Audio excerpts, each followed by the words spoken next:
To record video slow motion on POCO M8 5G, we're going to start by opening our camera app. Next step is to find the slow motion. It's not visible right here on the top. You will need to perform a swipe up like this, and that way you can see slow motion right here.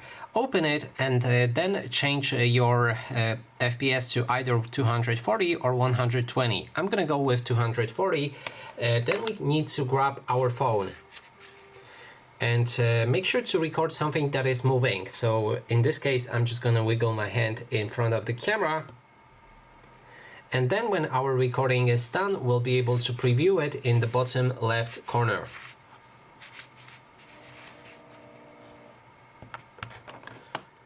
Right here. So here's our video slow motion. We can start to play it. And as you can see, the slow motion works fine. You can also click on this button right here, which allows you to change where exactly in this video the slow motion should happen.